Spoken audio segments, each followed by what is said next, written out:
हाँ जी, good evening जी। ਤੇ ਤੁਹਾਡਾ ਸਾਰਿਆਂ ਦਾ ਸਵਾਗਤ ਹੈ ਜੀ ਮਲੂਕਾ IAS YouTube ਚੈਨਲ ਤੇ, ਜਿੱਥੇ ਸਾਡੀਆਂ ਪੰਜਾਬ PCS 2023 ਦੇ ਲਈ ਕਰੰਟ ਅਫੇਅਰਸ ਤੇ ਪੰਜਾਬ GK ਦੀਆਂ ਫ੍ਰੀ ਕਲਾਸਿਸ ਚੱਲ ਰਹੀਆਂ ਨੇ ਤੁਹਾਡੇ ਲਈ। ਤੇ ਜਿਵੇਂ ਇਸ ਤੋਂ ਪਹਿਲਾਂ ਪਿਛਲੇ 20-25 ਦਿਨਾਂ ਤੋਂ ਆਪਾਂ ਰੈਗੂਲਰ ਕਲਾਸਿਸ ਕੰਡਕਟ ਕਰ ਰਹੇ ਹਾਂ, ਉਸੇ ਸੀਰੀਜ਼ ਦੇ ਵਿੱਚ ਅੱਜ ਸਾਡਾ ਇਹ ਕਰੰਟ ਅਫੇਅਰਸ ਦਾ ਜੀ 21st ਕਲਾਸ ਆ ਸਾਡੀ ਕਰੰਟ ਅਫੇਅਰਸ ਦੀ।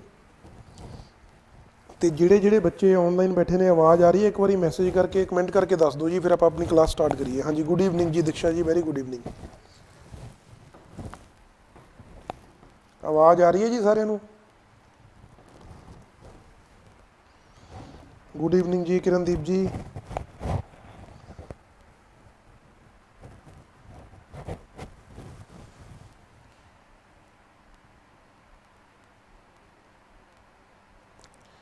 ठीक है जी, ठीक है, ओके जी किरणदीप जी।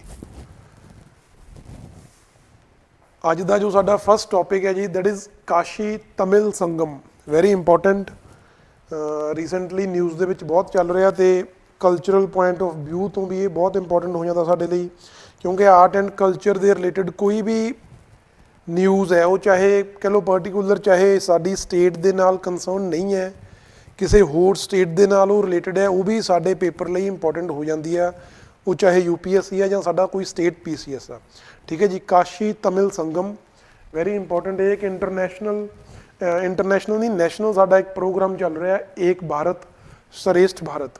ਉਸ ਪ੍ਰੋਗਰਾਮ ਦੇ ਅੰਡਰ ਇੱਕ 1 month ਲੌਂਗ ਕਲਚਰਲ ਸੈਲੀਬ੍ਰੇਸ਼ਨ ਰੀਸੈਂਟਲੀ ਕਹਿ ਲਓ ਜਾਂ ਚੱਲ ਰਹੀ ਹੈ। ਹੁਣ ਜਿਵੇਂ 19 ਨਵੰਬਰ ਨੂੰ 20 ਨਵੰਬਰ ਨੂੰ ਸਟਾਰਟ ਕੀਤੀ ਸੀ, ਤੇ ਹੁਣ ਅੱਜ ਜਾਂ ਕੱਲ ਨੂੰ ਇਹਦਾ ਜੋ 1 month ਦਾ ਪੀਰੀਅਡ ਸੀ ਉਹਨਾਂ ਦਾ ਕੰਪਲੀਟ ਹੋ ਜਾਣਾ। ਤੇ ਜੋ ਕਲਚਰ ਸੀ, ਜੋ ਫੈਸਟੀਵਲ ਸੀ, ਉਹ 1 month ਲੌਂਗ ਫੈਸਟੀਵਲ ਸੀ, ਕੱਲ ਨੂੰ ਉਹ ਸਮਾਪਤ ਹੋ ਜਾਣਾ। ਠੀਕ ਹੈ ਜੀ। ਸੋ ਸਾਡੇ ਲਈ ਇੰਪੋਰਟੈਂਟ ਹੈ। ਪਹਿਲਾਂ ਇਹਦੇ ਲਈ ਕੁਐਸਚਨ ਹੈ, recently a month long celebration of Kashi Tamil Sangam was inaugurated by Prime Minister. It is organized in, ਤੁਸੀਂ ਦੱਸਣਾ ਹੈ ਕਿੱਥੇ ਆਰਗੇਨਾਈਜ਼ ਕੀਤਾ ਜਾ ਰਿਹਾ ਜੀ।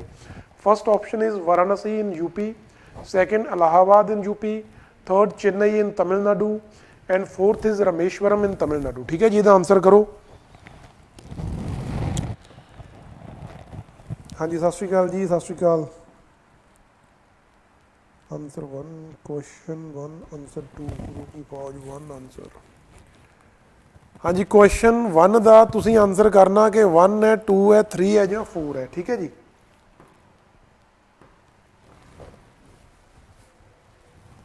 ਵੀ ਕਿੱਥੇ ਆਰਗੇਨਾਈਜ਼ ਕੀਤਾ ਜਾ ਰਿਹਾ ਹੈ। ਤੇ ਫਿਰ ਆਪਾਂ ਚਲੋ ਨਿਊਜ਼ ਬਾਰੇ ਪੜ੍ਹਦੇ ਹਾਂ, ਕਰਦੇ ਹਾਂ ਇਹਦੀ ਗੱਲ ਕੀ ਹੈ।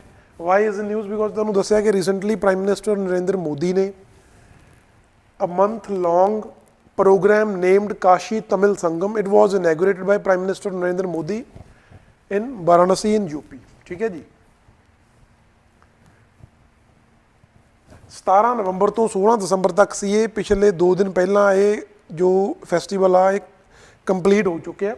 ਓਬਜੈਕਟਿਵ ਕੀ ਹੈ ਜੀ, ਇਸ ਜੋ ਇਹ ਫੈਸਟੀਵਲ ਆਰਗੇਨਾਈਜ਼ ਕਰ ਰਹੇ ਨੇ ਕਾਸ਼ੀ ਤਮਿਲ, ਕਿਉਂਕਿ ਕਾਸ਼ੀ ਸਾਨੂੰ ਪਤਾ UP ਦੇ ਵਿੱਚ ਆ ਤੇ ਤਮਿਲਨਾਡੂ ਬਿਲਕੁਲ ਸਾਡੀ ਸਦਰਨ ਜੋ ਟਿਪ ਆ ਇੰਡੀਆ ਦੀ ਟੈਰੀਟਰੀ ਦੀ, ਉੱਥੇ ਲੋਕੇਟਡ ਆ।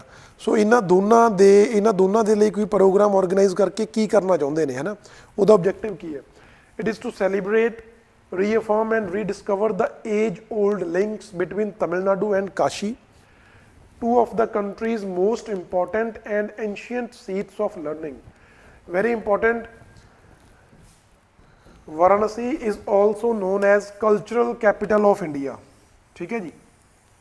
ਵਾਰਾਣਸੀ ਨੂੰ ਅਸੀਂ ਕਲਚਰਲ ਕੈਪੀਟਲ ਆਫ ਇੰਡੀਆ ਕਹਿੰਦੇ ਹਾਂ। ਕਿਉਂ ਕਹਿੰਦੇ ਹਾਂ? ਬਿਕੋਜ਼ ਉੱਥੇ ਬਹੁਤ ਸਾਰੀਆਂ ਜੋ ਰਿਲੀਜੀਅਸ ਪਲੇਸਿਸ ਨੇ ਉਹ ਲੋਕੇਟਡ ਨੇ, ਕਲਚਰਲੀ ਇੰਪੋਰਟੈਂਟ, ਜੋ ਕਲਚਰ ਦੇ ਪੁਆਇੰਟ ਆਫ ਵਿਊ ਤੋਂ ਇੰਪੋਰਟੈਂਟ ਨੇ, ਉਹ ਪਲੇਸਿਸ ਉੱਥੇ ਲੋਕੇਟਡ ਨੇ।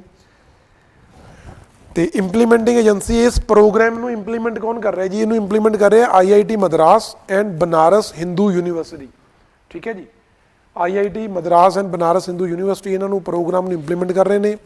Then it is a part of Ek Bharat ਸ਼੍ਰੇਸ਼ਠ ਭਾਰਤ, ਜੋ 2015 ਤੋਂ ਜੋ ਇੱਕ ਪ੍ਰੋਗਰਾਮ ਚੱਲ ਰਿਹਾ ਏਕ ਭਾਰਤ ਸ਼੍ਰੇਸ਼ਠ ਭਾਰਤ, ਉਸ ਪ੍ਰੋਗਰਾਮ ਦੇ ਅੰਡਰ ਕਾਸ਼ੀ ਤਮਿਲ ਸੰਗਮ ਨੂੰ ਆਰਗੇਨਾਈਜ਼ ਕੀਤਾ ਗਿਆ। ਤੇ ਜੋ ਏਕ ਭਾਰਤ ਸ਼੍ਰੇਸ਼ਠ ਭਾਰਤ ਪ੍ਰੋਗਰਾਮ ਹੈ, ਇਹਨੂੰ ਕਿਹੜੀ ਮਿਨਿਸਟਰੀ ਦੇ ਅੰਡਰ ਆਉਂਦਾ ਜੀ? ਇਹ it comes and it was launch by ministry of education. ध्यान रखियो, मिनिस्ट्री ऑफ एजुकेशन आ जो मिनिस्ट्री ऑफ एजुकेशन उस मिनिस्ट्री के अंडर आउंदा एक भारत श्रेष्ठ भारत। ये तुहानूं पूछा जा सकता कि एक भारत श्रेष्ठ भारत सानूं लगदा कि मिनिस्ट्री ऑफ होम अफेयर्स के अंडर हो, नहीं, ये मिनिस्ट्री ऑफ एजुकेशन के अंडर आ। ठीक है जी।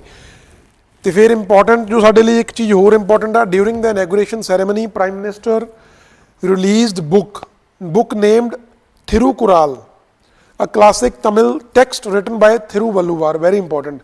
जदों हिस्टरी दे विच आपां आर्ट एंड कल्चर दे विच तमिल संगम्स पढ़ते हैं ना, ये संगम एज पढ़ते हैं, वो तमिलियन लिटरेचर बारे पढ़ांगे आपां, तो वो एक बुक आउंदी है जी थिरुकुराल, इनू इट वॉज रिटन बाय थिरुवल्लुवार। ठीक है जी, वेरी इंपॉर्टेंट, ये पता होनी चाहिए सानू। प्लस जो तमिल एंड जो साडी संस्कृत है, they are among India's classical languages. ठीक है जी, इंडिया दियां टोटल 6 क्लासिकल लैंग्वेजेस ने, 2 ना जो तमिल ते संस्कृत है, बाकी दियां 4 किहड़ियां ने वो तुसीं कमेंट करके दसो। ते नाल दी नाल ये भी दसो कि उन्हां साडीआं क्लासिकल लैंग्वेजेस दे विच जो लेटेस्ट एंट्री है, जो लैंग्वेज सब तो लेटेस्ट एंटर की गई है, वो किहड़ी है। ठीक है जी, ये कमेंट करके दसो।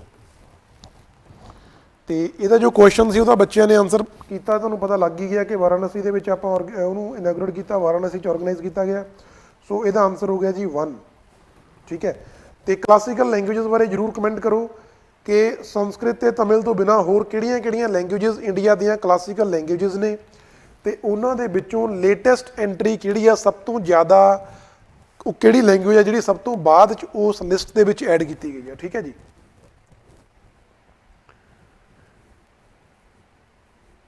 तो नैक्सट साडा जिहड़ा डिस्कशन का टॉपिक है, that is INS Mormugao. Very important, INS Mormugao. Classical languages बारे कमेंट करो जी, जिहड़े जिहड़े बच्चे ऑनलाइन बैठे आ, कि किहड़ियां लैंग्वेजेस इंडिया दियां क्लासिकल लैंग्वेजेस ने other than Tamil and Sanskrit. वो दोनों मैं तुहानूं दसतीआं, बाकी दियां 4 लैंग्वेजेस होर ने, वो भी कमेंट करो। INS मॉर्मुगाओ जिहड़ा साडा सैकेंड टॉपिक है जी, ये बारे क्वेश्चन है, consider the following statements about BrahMos missile. First option is it is a hypersonic cruise missile jointly developed by Russia and India. Second, all the 3 air, land and sea variants of BrahMos missile are in service in the Indian Armed Forces. Third option, recently Indonesia became the first nation to import BrahMos missile from India. ठीक है, ये दसना तुसीं इन्हां चों किहड़ियां statements correct ने, सारियां ठीक ने, 1 and 2 करैक्ट है, 1 and 3 करैक्ट है, जां सिर्फ 2 ओनली। हाँ जी, हाँ जी मित्तू जी, बाकी दियाँ मित्थू इंदर जी, बाकी दियाँ लैंग्वेजेस भी कमेंट करो। एक तुसीं मलयालम किया, बाकी दियाँ भी दसो। तो यह सैकेंड क्वेश्चन का आंसर भी करो अबाउट ब्रह्मोस मिसाइल। दैन फिर आप गल करते हैं INS मॉर्मुगाओ की। Why is in news on 18 December INS Mormugao और D67, इनू D67 भी कहा जाता जी, was commission into Indian navy. Very important, जदों भी कोई साडे डिफेंस के रिलेटेड कोई कह लो कोई नवी कोई भी डिवेलपमेंट हुई है ना, कोई चाहे असी नवा कोई वॉरशिप कोई लॉन्च किया, कोई एयरक्राफ्ट लॉन्च किया, ਜਾਂ कोई मिसाइल है ना, वो चीज़ां साडे पेपर लिए रैलेवेंट हो जांदियां ने। वो फिर उहदे च आपां ये नहीं देखना कि स्टेट स्पैसिफिक है कि नहीं, वो साडे स्टेट दे लई भी उन्ना ही रैलेवेंट ने जिन्नियां कि UPSC लिए रैलेवेंट ने। ठीक है जी। सो INS मॉर्मुगाओ रिसेंटली इनैगोरेट की गई है, कमिशन की गई है ये तो ये बारे जो आप गल करते हैं भी INS मॉर्मुगाओ है की आ, इनू किन्हां ने डिवेलप किया, तो वो बारे सारा कुछ पढ़ांगे आप, इहदियां की स्पैसीफिकेशनस ने। आ इहदी इमेज है जी। What is it? It is a second of 4 stealth guided missile destroyers being built under Project 15B. Very important. सानू ये प्रोजेक्ट का भी पता होना चाहिए भी किहड़े प्रोजेक्ट के अंडर ये लॉन्च की गई है जी। प्रोजेक्ट का नाम है Project 15B।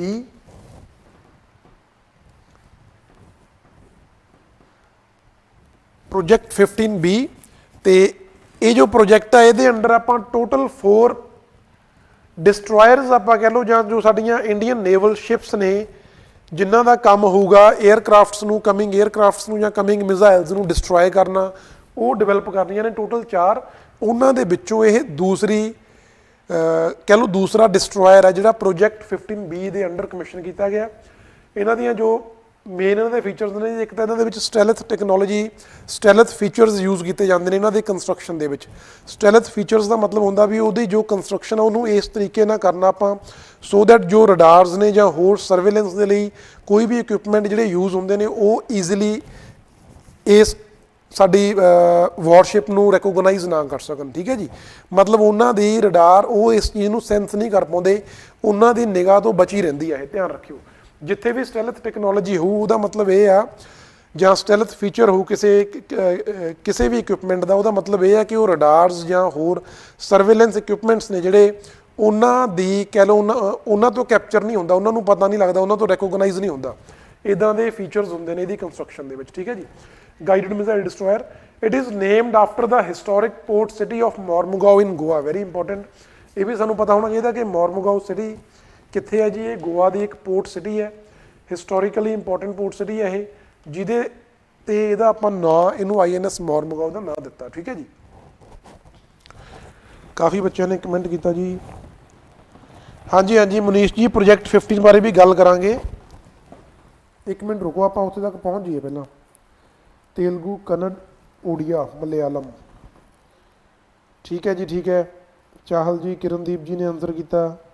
ਤੇ ਮੈਨੂੰ ਇਹ ਦੱਸੋ ਇਹਨਾਂ ਦੇ ਵਿੱਚੋਂ ਲੇਟੈਸਟ ਐਂਟਰੀ ਕਿਹੜੀ ਹੈ ਜੀ? ਸਭ ਤੋਂ ਜ਼ਿਆਦਾ ਜਿਹੜੀ ਲੇਟੈਸਟ ਸਾਡੀ ਜੋ ਕਲਾਸੀਕਲ ਲੈਂਗੁਏਜਸ ਦੀ ਲਿਸਟ ਆ ਉਹਦੇ ਵਿੱਚ ਲੇਟੈਸਟ ਐਡਿਡ ਲੈਂਗੁਏਜ ਕਿਹੜੀ ਆ?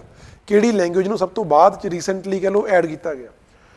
ਸਾਡੀਆਂ 6 ਲੈਂਗੁਏਜਸ ਹੋ ਗਈਆਂ ਜੀ, ਸੰਸਕ੍ਰਿਤ, ਤਮਿਲ, ਤੇਲਗੂ, ਕੰਨੜ, ਮਲਿਆਲਮ, ਉੜੀਆ, ਠੀਕ ਹੈ ਜੀ। ਉਹਨਾਂ ਚੋਂ ਲਾਸਟ ਦੱਸਣੀ ਆ ਕਿਹੜੀ ਆ।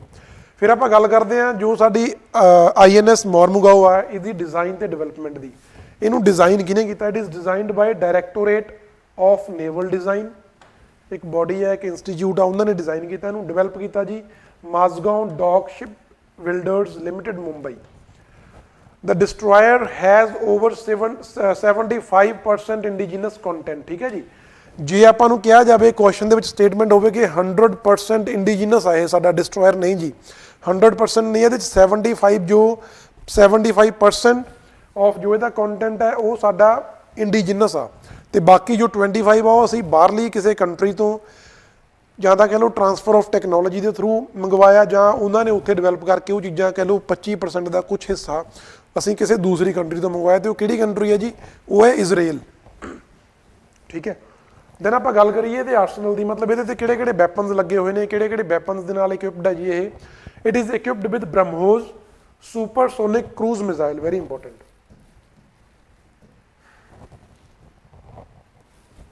It is equipped with BrahMos supersonic cruise missile, then long range surface to air missile, anti submarine rocket launchers।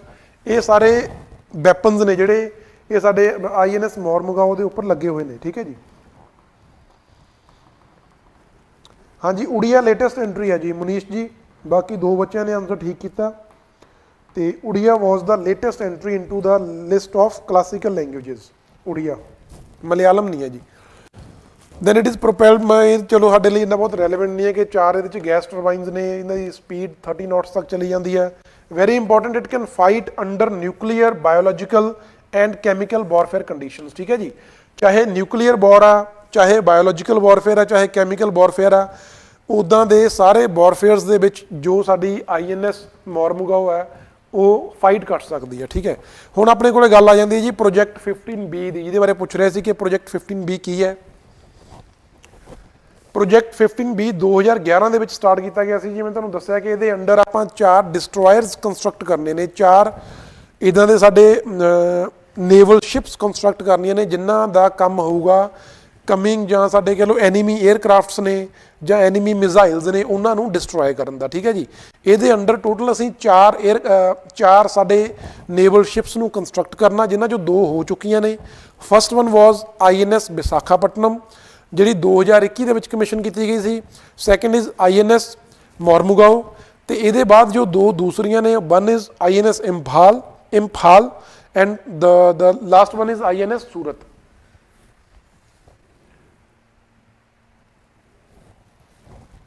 ठीक है जी। INS Visakhapatnam, INS मॉर्मुगाओ, INS Imphal ते INS Surat.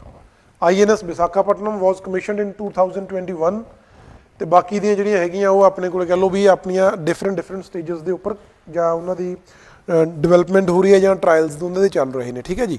Project 15B is a follow on of Kolkata class destroyer. ਇਸ ਤੋਂ ਪਹਿਲਾਂ ਜਿਹੜੇ ਅਸੀਂ destroyer use ਕਰ ਰਹੇ ਸੀ ਉਹਨਾਂ ਦਾ ਨਾਮ ਸੀ ਜੀ ਕੋਲਕਾਤਾ ਕਲਾਸ ਡਿਸਟਰੋਇਰਸ, ਤੇ ਉਹਨਾਂ ਨੂੰ ਕਹਿ ਲਓ ਰਿਪਲੇਸ ਕਰਨ ਦੇ ਲਈ ਕਹਿ ਲਓ ਜਾਂ ਉਹਨਾਂ ਨੂੰ ਉਹਨਾਂ ਦੇ ਇੱਕ ਫੋਲੋ ਔਨ ਦੇ ਫਾਰਮ ਦੇ ਵਿੱਚ ਪ੍ਰੋਜੈਕਟ 15B ਲਾਂਚ ਕੀਤਾ ਗਿਆ। ਤੇ ਜਿਹੜੀਆਂ ਪ੍ਰੋਜੈਕਟ 15B ਦੇ ਅੰਡਰ ਅਸੀਂ INS ਜਾਂ ਇੰਡੀਅਨ ਨੇਵਲ ਸ਼ਿਪਸ ਨੂੰ ਕੰਸਟਰਕਟ ਕਰ ਰਹੇ ਹਾਂ ਉਹਨਾਂ ਨੂੰ ਅਸੀਂ ਵਿਸ਼ਾਖਾਪਟਨਮ ਕਲਾਸ ਵੀ ਕਹਿੰਦੇ ਆ।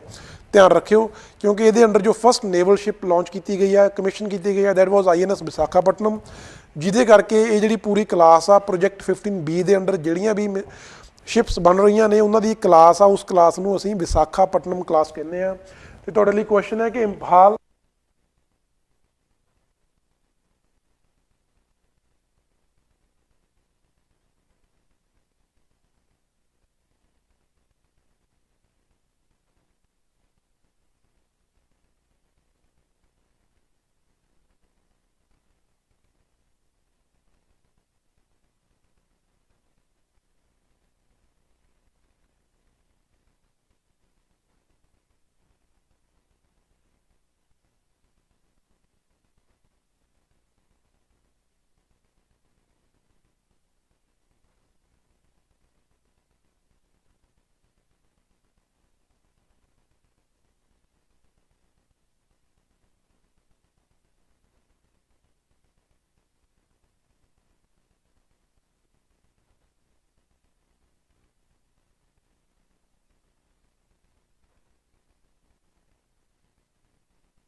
ਹਾਂਜੀ ਹੁਣ ਆ ਰਹੀ ਹੈ ਜੀ ਆਵਾਜ਼।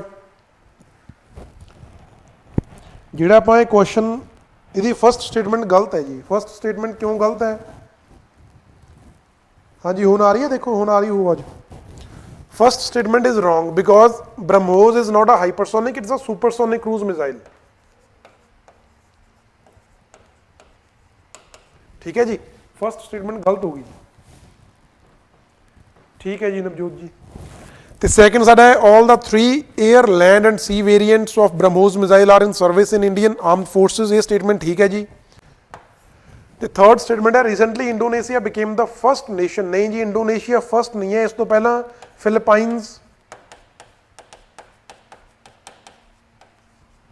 ਫਿਲੀਪਾਈਨਸ ਫਸਟ ਨੇਸ਼ਨ ਆ, ਫਸਟ ਕੰਟਰੀ ਆ ਜਿਨ੍ਹਾਂ ਨੇ BrahMos ਮਿਜ਼ਾਈਲ ਇੰਪੋਰਟ ਕੀਤੀ ਹੈ ਇੰਡੀਆ ਤੋਂ। ਠੀਕ ਹੈ ਜੀ, ਇੰਡੋਨੇਸ਼ੀਆ ਵਾਸ ਸੈਕਿੰਡ। ਸੋ ਥਰਡ ਸਟੇਟਮੈਂਟ ਵੀ ਗਲਤ ਹੋਗੀ। ਸੋ ਇਹਦਾ ਆਨਸਰ ਆਊਗਾ D, 2 ਓਨਲੀ। ਠੀਕ ਹੈ।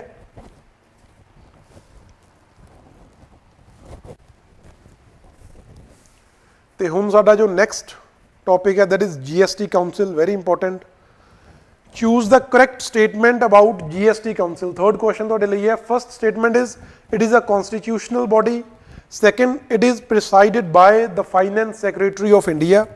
ਤੁਸੀਂ ਦੱਸਣਾ ਦੋਨੋਂ ਸਟੇਟਮੈਂਟਸ ਠੀਕ ਨੇ ਕਿ ਦੋਨੋਂ ਗਲਤ ਨੇ ਜਾਂ ਇਹਨਾਂ ਚੋਂ ਇੱਕ ਠੀਕ ਹੈ ਇੱਕ ਗਲਤ ਹੈ। ਠੀਕ ਹੈ ਜੀ। ਮੁਨੀਸ਼ ਜੀ, ਸੁਪਰਸੋਨਿਕ ਤੇ ਹਾਈਪਰਸੋਨਿਕ ਬਾਰੇ ਅਸੀਂ ਇਸ ਤੋਂ ਪਹਿਲਾਂ ਦੀਆਂ ਕਲਾਸਿਸ ਦੇ ਵਿੱਚ ਡਿਟੇਲ 'ਚ ਡਿਸਕਸ ਕਰ ਚੁੱਕੇ ਹਾਂ ਜਦੋਂ ਅਸੀਂ ਸਕ੍ਰੈਮਜੈਟ ਤੇ ਰੈਮਜੈਟ ਇੰਜਨ ਬਾਰੇ ਗੱਲ ਕੀਤੀ ਸੀ। ਠੀਕ ਹੈ, ਉਹ ਇਸ ਤੋਂ 2-3 ਕਲਾਸਿਸ ਪਹਿਲਾਂ ਦੀ ਗੱਲ ਆ, ਉਹ ਤੁਸੀਂ ਦੇਖ ਲਿਓ। ਤੇ ਵੈਸੇ ਮੈਂ ਤੁਹਾਨੂੰ ਦੱਸ ਦੇਣਾ, ਸੁਪਰਸੋਨਿਕ ਦਾ ਮਤਲਬ ਹੁੰਦਾ sound, speed of sound. Supersonic ਤੇ ਸੁਪਰਸੋਨਿਕ ਜਿਹੜੀ ਉਹ ਜ਼ਿਆਦਾ ਸਪੀਡ ਹੁੰਦੀ ਆ, ਹਾਈਪਰਸੋਨਿਕ ਸਪੀਡ ਹੈ ਜਿਹੜੀ ਐਜ਼ ਕੰਪੇਅਰ ਟੂ ਘੱਟ ਹੁੰਦੀ ਆ। ਸੁਪਰਸੋਨਿਕ ਸਪੀਡ ਹੈ ਜਿਹੜੀ ਉਹ ਘੱਟ ਹੁੰਦੀ ਹੈ ਐਜ਼ ਕੰਪੇਅਰ ਟੂ ਹਾਈਪਰਸੋਨਿਕ। ਠੀਕ ਹੈ ਜੀ, ਦੋਨਾਂ ਦੇ ਵਿੱਚ ਸਪੀਡ ਦਾ ਡਿਫਰੈਂਸ ਆ, ਸੋ ਇੰਨਾ ਕੁ ਧਿਆਨ ਰੱਖਿਓ। जी ਇਹਦੇ ਬਾਰੇ ਤੁਸੀਂ ਡਿਟੇਲ 'ਚ ਮੈਂ ਤੁਹਾਨੂੰ ਸਾਰੀਆਂ ਜੋ ਵੀ ਉਹਨਾਂ ਦਾ ਰੇਂਜ ਹੁੰਦੀ ਆ ਉਹ ਸੁਪਰਸੋਨਿਕ ਦੀ, ਸੋਨਿਕ ਦੀ, ਸਬਸੋਨਿਕ ਦੀ, ਹਾਈਪਰਸੋਨਿਕ ਦੀ, ਉਹ ਸਾਰੀ ਰੇਂਜ ਇਸ ਤੋਂ 2-3 ਕਲਾਸਿਸ ਪਹਿਲਾਂ ਜਦੋਂ ਅਸੀਂ ਸਕ੍ਰੈਮਜੈਟ ਤੇ ਰੈਮਜੈਟ ਇੰਜਨ ਦੀ ਗੱਲ ਕੀਤੀ ਸੀ, 에ਅਰ ਪ੍ਰੋਪਲਸ਼ਨ ਬ੍ਰੈਥਿੰਗ ਸਿਸਟਮ ਦੀ ਗੱਲ ਕੀਤੀ ਸੀ, ਉਹਦੇ 'ਚ ਅਸੀਂ ਡਿਟੇਲ 'ਚ ਕਵਰ ਕੀਤਾ ਸੀ। ਸੋ ਤੁਸੀਂ ਉਹ 2-3 ਕਲਾਸਿਸ ਪਹਿਲਾਂ ਵਾਲੀ ਕਲਾਸ ਦੇਖ ਸਕਦੇ ਹੋ, ਉਹਦੇ 'ਚ ਤੁਹਾਨੂੰ ਸਾਰਾ ਪਤਾ ਲੱਗ ਜੂ। ਬਟ ਮੇਨ ਡਿਫਰੈਂਸ ਇਹਨਾਂ ਦਾ ਸਪੀਡ ਦਾ ਹੁੰਦਾ, ਜਿਹੜੀ ਹਾਈਪਰਸੋਨਿਕ ਸਪੀਡ ਆ ਉਹ ਸਪੀਡ ਜ਼ਿਆਦਾ ਹੁੰਦੀ ਆ ਐਜ਼ ਕੰਪੇਅਰ ਟੂ ਸੁਪਰਸੋਨਿਕ, ਠੀਕ ਹੈ ਜੀ।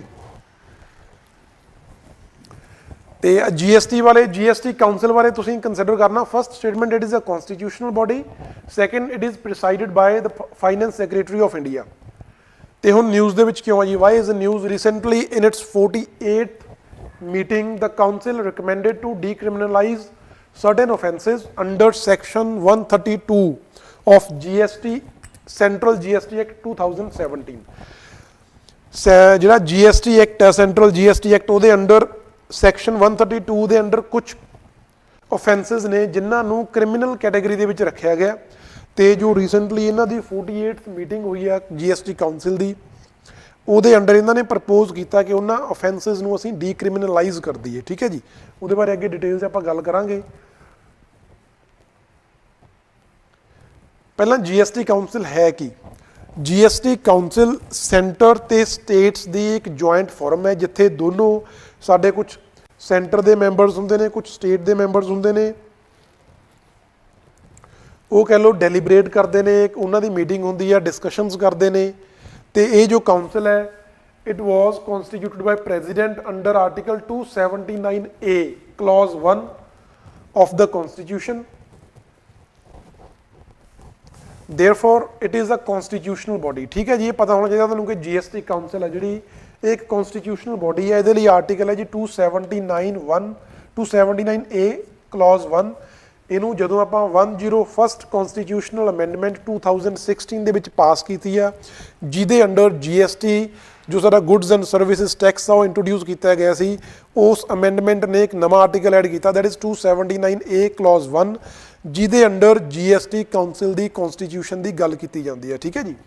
So GST council is a constitutional body. ਫਿਰ ਆਪਾਂ GST ਕਾਉਂਸਲ ਦੇ ਫੰਕਸ਼ਨ ਦੀ ਗੱਲ ਕਰਦੇ ਹਾਂ ਵੀ ਇਹ ਕਰਦੀ ਕੀ ਆ।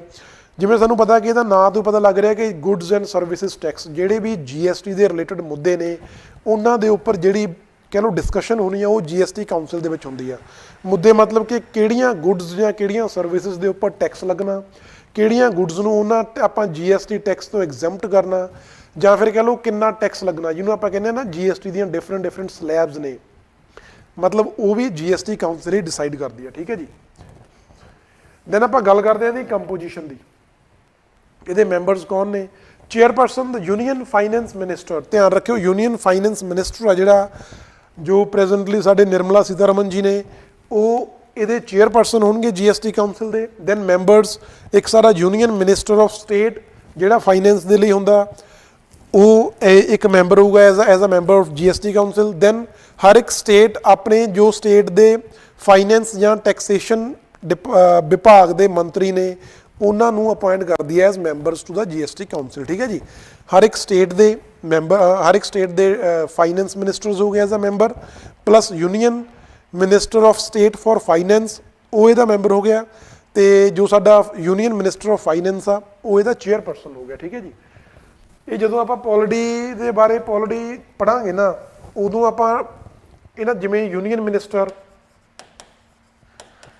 ਤੇ ਯੂਨੀਅਨ ਮਿਨਿਸਟਰ ਆਫ ਸਟੇਟ, ਇਹਨਾਂ ਦੇ ਵਿੱਚ ਡਿਫਰੈਂਸ ਹੁੰਦਾ, ਮਤਲਬ ਦੋ ਹੈਗੇ ਦੋਨੋਂ, ਜਿਵੇਂ ਯੂਨੀਅਨ ਮਿਨਿਸਟਰ ਆਫ ਫਾਈਨੈਂਸ ਤੇ union minister of state for finance. ਇਹ ਐ ਮੰਨ ਸਕਦੇ ਅਸੀਂ ਵੀ ਜਿਹੜਾ union minister of state for finance ਆ ਉਹ ਯੂਨੀਅਨ ਮਿਨਿਸਟਰ ਆਫ ਫਾਈਨੈਂਸ ਦਾ ਇੱਕ ਕਹਿ ਲਓ ਉਹਦੇ ਅੰਡਰ ਹੈ, ਠੀਕ ਹੈ ਜੀ। ਮਤਲਬ ਉਸੇ ਮਿਨਿਸਟਰੀ ਦੇ ਵਿੱਚ ਉਹ ਮਿਨਿਸਟਰ ਨੂੰ ਅਸਿਸਟ ਕਰਨ ਦੇ ਲਈ ਕਹਿ ਲਓ, ਜਾਂ ਉਹਦਾ ਇੱਕ ਸਬੋਰਡੀਨੇਟ ਮਿਨਿਸਟਰੀ, ਇੱਕ ਸਬੋਰਡੀਨੇਟ ਮਿਨਿਸਟਰ ਆ ਜਿਹਨੂੰ ਕਹਿ ਦਿੰਦੇ ਆ union minister of state for finance. ਇਹ ਹਰ ਇੱਕ ਡਿਪਾਰਟਮੈਂਟ, ਹਰ ਇੱਕ ਮਿਨਿਸਟਰੀ ਦੇ ਵਿੱਚ ਹੋ ਸਕਦੇ ਨੇ, ਠੀਕ ਹੈ ਜੀ। ਇਹ ਦੋਨਾਂ 'ਚ ਡਿਫਰੈਂਸ ਆ।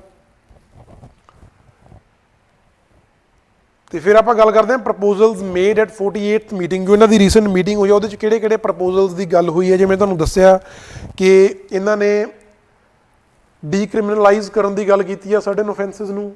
ਕਿਹੜੇ offences ਨੇ ਜਾਂ GST ਦੇ ਰਿਲੇਟਡ ਕਿਹੜੇ offences ਹੋ ਸਕਦੇ ਨੇ, ਸਭ ਤੋਂ ਵੱਡਾ ਤਾਂ ਹੋ ਸਕਦਾ ਜੀ ਟੈਕਸ ਇਵੇਜ਼ਨ, ਮਤਲਬ ਕਿ ਟੈਕਸ ਆਪਾਂ ਪੇ ਨਹੀਂ ਕਰ ਰਹੇ, ਉਹਦੇ ਨਾਲ ਅਸੀਂ ਕਹਿ ਲਓ ਵੀ ਆਪਣੇ ਡਾਕੂਮੈਂਟਸ ਨੂੰ ਫੋਰਜ ਕਰਕੇ ਅਸੀਂ ਕਹਿ ਲਓ ਵੀ ਆਪਣੀਆਂ ਸੇਲਸ ਨੂੰ ਘੱਟ ਸ਼ੋਅ ਕਰ ਰਹੇ ਹਾਂ, ਹੈ ਨਾ, ਜਿਹਦੇ ਨਾਲ ਮਤਲਬ ਕਿ ਜੋ ਸਾਡਾ GST ਪੇ ਕਰਨਾ ਸੀ ਉਹ ਕਹਿ ਲਓ ਸਾਡੀਆਂ ਲਾਇਬਿਲਿਟੀਜ਼ ਉਹਦੇ ਨਾਲ ਘੱਟ ਰਹੀਆਂ ਨੇ, ਅਸੀਂ ਡਾਕੂਮੈਂਟਸ ਨੂੰ ਆਪਣੇ ਨੂੰ ਫੋਰਜ ਕਰ ਰਹੇ ਹਾਂ, ਡਾਕੂਮੈਂਟਸ ਨੂੰ ਗਲਤ ਤਰੀਕੇ ਨਾਲ ਪੇਸ਼ ਕਰ ਰਹੇ ਹਾਂ, ਤਾਂ ਜਿਹਦੇ ਨਾਲ ਅਸੀਂ ਟੈਕਸ ਇਵੇਡ ਕਰ ਰਹੇ ਹਾਂ। ਇੱਕ ਓਫੈਂਸ ਤਾਂ ਉਹ ਹੋ ਗਿਆ। ਫਿਰ ਸਾਨੂੰ ਪਤਾ ਕਿ GST ਦੇ ਅੰਡਰ ਇੱਕ ਸਾਡਾ ਕ੍ਰੈਡਿਟ ਹੁੰਦਾ ਹੈ ਨਾ, ਵੀ ਜੇ ਉਹਨਾਂ ਨੂੰ ਜਿਵੇਂ ਕਹਿ ਲਓ ਵੀ ਜੋ ਉਹਨਾਂ ਨੇ ਟੈਕਸ ਪੇ ਕੀਤਾ ਉਹਦਾ ਕੁਛ ਜੋ ਜੇ ਡਬਲ ਟੈਕਸੇਸ਼ਨ ਹੋ ਰਹੀ ਹੈ, ਮਤਲਬ ਕਿ ਕਹਿ ਲਓ ਵੀ 2 ਵਾਰੀ ਟੈਕਸ ਪੇ ਕੀਤਾ ਗਿਆ, ਉਹਦਾ ਉਹ ਟੈਕਸ ਵਾਪਸ ਆ ਜਾਂਦਾ, ਜਿਹਨੂੰ ਆਪਾਂ ਕਹਿੰਦੇ ਨੇ ਇਨਪੁਟ ਟੈਕਸ ਕ੍ਰੈਡਿਟ। ਠੀਕ ਹੈ ਜੀ, ਇਨਪੁਟ ਟੈਕਸ ਕ੍ਰੈਡਿਟ ਮਤਲਬ ਕਿ ਮੈਂ ਕੋਈ ਕਿਸੇ ਚੀਜ਼ ਦੀ ਪ੍ਰੋਡਕਸ਼ਨ ਕਰ ਰਿਹਾ, ਮੈਂ ਉਹਦੇ ਲਈ ਰॉ ਮਟੀਰੀਅਲ ਲੈ ਕੇ ਆਂਦਾ, ਰॉ ਮਟੀਰੀਅਲ ਲਿਆ ਮੈਂ, ਉਹਦੇ ਤੇ ਵੀ GST ਮੈਂ ਟੈਕਸ ਪੇ ਕੀਤਾ, ਫਿਰ ਉਸ ਤੋਂ ਬਾਅਦ ਮੈਂ ਉਸ ਰॉ ਮਟੀਰੀਅਲ ਤੋਂ ਕੋਈ ਫਾਈਨਲ ਪ੍ਰੋਡਕਟ ਬਣਾ ਲਿਆ। ਜਦੋਂ ਮੈਂ ਉਹ ਫਾਈਨਲ ਪ੍ਰੋਡਕਟ ਨੂੰ ਸੇਲ ਕੀਤਾ ਤਾਂ ਜਿਹੜੇ ਬੰਦੇ ਨੇ ਖਰੀਦਿਆ ਉਹਨੂੰ ਉਹਦੇ ਤੇ ਜਿਹੜਾ ਟੈਕਸ ਪੇ ਕਰਨਾ ਪਿਆ, ਉਹਦੇ 'ਚ ਜੋ ਮੈਂ ਉਹਦੇ ਤੇ ਕਹਿ ਲਓ ਪੂਰਾ ਟੈਕਸ ਪੇ ਕਰਨਾ ਪਊ ਉਹਨੂੰ, ਹੈ ਨਾ। ਉਹਦੇ 'ਚ ਇੱਕ ਤਾਂ ਉਹਦਾ ਜੋ ਪਹਿਲਾਂ ਰॉ ਮਟੀਰੀਅਲ ਵਾਲਾ ਟੈਕਸ ਸੀ ਉਹ ਸੀ, ਪਲੱਸ ਜੋ ਫਿਨਿਸ਼ਡ ਗੁੱਡ ਵਾਲਾ ਟੈਕਸ ਸੀ ਉਹ ਟੈਕਸ ਹੋ ਗਿਆ। ਸੋ ਜਿਹੜੇ ਬੰਦੇ ਨੇ ਉਹ ਫਿਨਿਸ਼ਡ ਪ੍ਰੋਡਕਟ ਖਰੀਦਿਆ ਉਹਨੇ ਡਬਲ ਟੈਕਸ ਪੇ ਕਰਨਾ ਪਿਆ ਉਹਨੂੰ। ਅਤੇ ਉਸ ਕੇਸ ਦੇ ਵਿੱਚ ਕੀ ਹੋਊਗਾ, ਜਿਹੜਾ ਇਨਪੁਟ ਟੈਕਸ ਕ੍ਰੈਡਿਟ, ਜਿਹੜਾ ਇਨਪੁਟ ਟੈਕਸ ਸੀ, ਜਿਹੜਾ ਰॉ ਮਟੀਰੀਅਲ ਵਾਲਾ ਟੈਕਸ ਸੀ, ਉਹ ਉਹਨੂੰ ਐਜ਼ ਅ ਕ੍ਰੈਡਿਟ ਵਾਪਸ ਆ ਜਾਊਗਾ, ਉਹਨੂੰ ਕਹਿੰਦੇ ਆ input tax credit.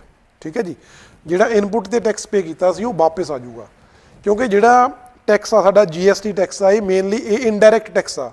Indirect tax ਦਾ ਮਤਲਬ ਹੁੰਦਾ ਵੀ ਲੋਕਾਂ ਨੇ ਪੇ ਕਰਨਾ ਇਹ, ਜਾਂ ਕਹਿ ਲਓ ਵੀ ਜਿਹਦਾ ਜਿਹੜਾ ਬਰਡਨ ਆ, ਜਿਵੇਂ ਇੱਕ ਤਾਂ ਹੁੰਦਾ ਡਾਇਰੈਕਟ ਟੈਕਸ, ਜਿਹਦਾ ਬਰਡਨ ਆਪਾਂ ਕਿਸੇ ਹੋਰ ਦੇ ਉੱਪਰ ਟਰਾਂਸਫਰ ਨਹੀਂ ਕਰ ਸਕਦੇ, ਜਿਵੇਂ ਇਨਕਮ ਟੈਕਸ ਆ, ਉਹ ਜਿਹੜਾ ਬੰਦਾ ਇਨਕਮ ਜਨਰੇਟ ਕਰ ਰਿਹਾ ਉਹਨੇ ਹੀ ਪੇ ਕਰਨਾ। ਬਟ ਜੋ ਇਨਡਾਇਰੈਕਟ ਟੈਕਸਿਸ ਨੇ, ਜਿੱਦਾਂ ਇਹ ਗੁੱਡਸ ਐਂਡ ਸਰਵਿਸਿਜ਼ ਟੈਕਸ ਆ, ਇਹ ਜਿਹੜਾ ਬੰਦਾ ਉਸ ਪ੍ਰੋਡਕਟ ਨੂੰ, ਉਸ ਸਰਵਿਸ ਨੂੰ ਕੰਜ਼ਿਊਮ ਕਰ ਰਿਹਾ ਉਹਨੇ ਪੇ ਕਰਨਾ ਹੁੰਦਾ। ਠੀਕ ਹੈ ਜੀ, ਸੋ ਮਤਲਬ ਕਿ ਪਹਿਲਾਂ ਦੁਕਾਨਦਾਰਾਂ ਤੋਂ ਟੈਕਸ ਲਿਆ ਜਾਂਦਾ ਤੇ ਬਟ ਅਸਲ 'ਚ ਟੈਕਸ ਪੇ ਕਰਨਾ ਹੁੰਦਾ ਯੂਜ਼ਰਸ ਨੇ, ਤਾਂ ਦੁਕਾਨਦਾਰਾਂ ਨੂੰ ਇਨਪੁਟ ਟੈਕਸ ਕ੍ਰੈਡਿਟ ਵਾਪਸ ਆ ਜਾਂਦਾ। ਠੀਕ ਹੈ ਜੀ,